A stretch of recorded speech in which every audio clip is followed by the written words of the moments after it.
Une personne demande sur l'éducation des petits-enfants de moins de 4 ans. Est-il convenable d'avoir recours aux punitions? Il y a des punitions adaptées à chaque âge.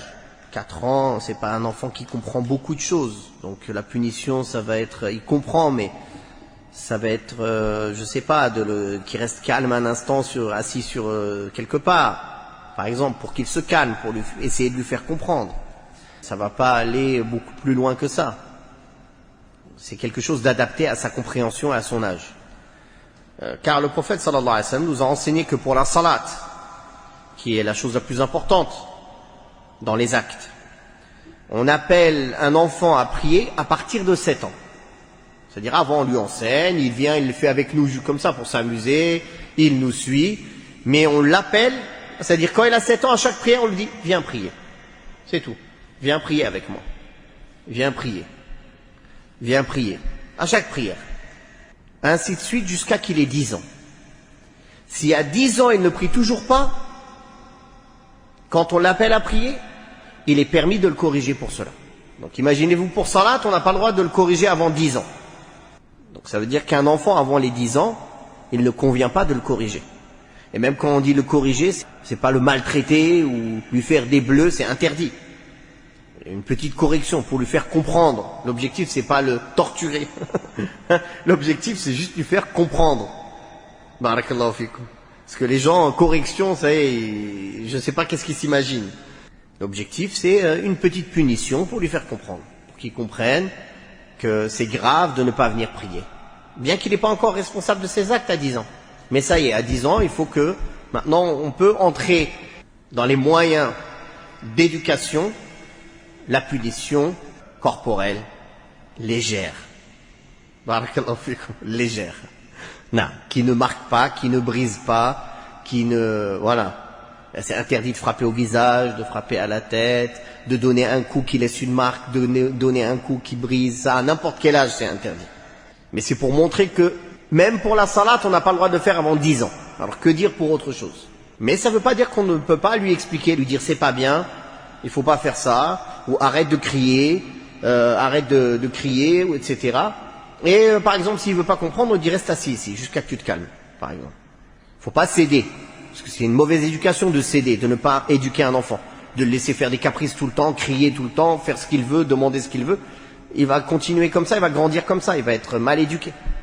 Mais à chaque âge, il y a une manière appropriée d'éduquer un enfant, de le récompenser et de le punir. À chaque âge, il y a une manière appropriée. Il faut faire attention de ne pas donner des punitions disproportionnées. Parce que si pour quelque chose qui n'est pas très grave, on donne une punition disproportionnée, quand il va faire quelque chose de grave, on va faire quoi? On va le tuer. Il reste plus rien après. Il faut que la punition soit proportionnée et soit juste par rapport à la gravité de l'acte. Et parfois aussi, on n'est pas obligé de punir tout le temps. Parfois, on pardonne. On enseigne le pardon. On enseigne le pardon. Le pardon, c'est demandé. Mais parfois, on punit aussi pour qu'ils comprennent que c'est pas tout le temps, il fait ce qu'il veut, il n'aura jamais de conséquences. Tout ça, c'est la sagesse de l'éducation. Si les parents sont éveillés, donnent de l'importance à l'éducation de leurs enfants, Inch'Allah, ils vont demander, ils vont faire des erreurs. Tout parent fait des erreurs dans son éducation. Mais ils vont tendre vers le mieux. Parce qu'ils donnent de l'importance à ça. Ils se soucient de l'éducation de leurs enfants. Mais aujourd'hui, je pense que les parents, ils veulent juste que les enfants, ils les embêtent pas. Dès que l'enfant il fait un bruit, tiens, donne-lui la tablette. Allez. C'est tout. Laisse-moi tranquille. Il y a des mères qui se plaignent de récupérer leurs enfants pour les vacances. Subhanallah, toute l'année, elles ne les voient pas du matin au soir, elles sont à l'école, et en plus, pendant les vacances, elles se plaignent parce qu'elles les ont. C'est quoi leur rôle à ces mères? Elles servent à quoi en fait? Elles sont là que pour penser à leur nefs, à se reposer, à discuter avec leurs copines ou à aller sur les réseaux sociaux. À quoi ça sert d'avoir des enfants pour faire ça? C'est à cause de ces mères-là que les enfants ils sortent tout tordus après. Ils n'ont pas eu ni d'affection, ni de suivi, ni d'éducation, ni rien. Elles pensent qu'à leur propre personne. Je veux sortir avec mes copines, je veux faire je sais pas quoi, je veux avoir du temps pour moi.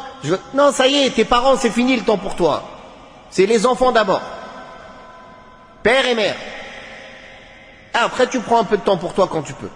C'est quoi cette façon de réfléchir complètement égoïste, égocentrique, sans aucune responsabilité?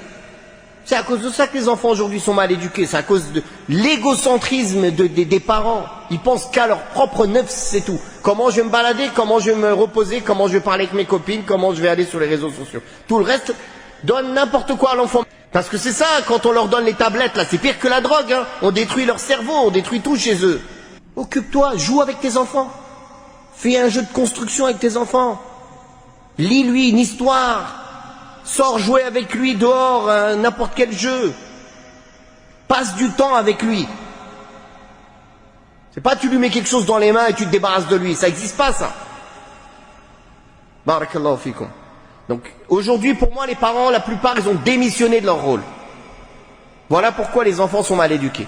Et quand l'enfant, il lui fait mal à la tête, il lui met une claque. C'est tout. C'est pas pour l'éduquer, hein. C'est juste pourquoi tu me fais mal à la tête, pourquoi tu m'embêtes, je suis en train de faire autre chose. C'est tout. Je vous conseille d'écouter, j'ai fait une série sur l'éducation des enfants. Vous la retrouvez sur YouTube, écoutez-la, Inch'Allah. Et mettez-la en pratique. Barakallahu fikum. Et un autre conseil, l'éducation, ça demande de la patience. Ça demande un long souffle. J'ai trouvé chez beaucoup de mes frères et sœurs, ils sont très soucieux des enfants avant leur naissance et les 3-4 premières années. Après, on dirait tout ce souci, il s'est évaporé. Ils ont tout donné que pour les 4 premières années. Dans le temps. C'est très long. C'est 20 ans. C'est 25 ans. Même après, quand ils sont plus chez vous, ça continue. Faut que vous soyez encore là pour eux. Ça s'arrête jamais à être parent. Les parents, ils ont toujours le souci pour leurs enfants, même quand ils ont 50 ans. C'est comme ça. C'est Allah, il a mis ça dans les parents, dans leur cœur. Il n'y a que quand tu es parent que tu comprends ça. Donc, il faut, voilà, l'éducation, c'est un effort continu. Il ne faut pas s'essouffler. En fait, souvent, beaucoup de parents se fatiguent, font beaucoup d'efforts les premières années, après ils se fatiguent, ils abandonnent. Alors que l'éducation, c'est la répétition. C'est le plus têtu des deux qui va gagner. Il va faire une bêtise, tu vas lui dire non. Il va refaire la bêtise, tu vas lui dire non. Il va refaire la bêtise. Tu vas te dire, mais à quoi ça sert que je lui dise, il a refait tout le temps. Non, ça sert. Tu vas continuer à lui dire non et à lui expliquer pourquoi c'est pas bien et à le punir si c'est nécessaire jusqu'à qu'il comprenne. Soit c'est toi qui abandonneras le premier, ça c'est lui qui abandonnera le premier. C'est le plus déterminé qui va gagner. C'est comme ça que ça se passe. C'est la répétition. L'éducation, c'est la répétition. Il ne faut pas se lasser de répéter. La même chose, même 1000 fois, il faut la répéter. Un jour, ça entrera.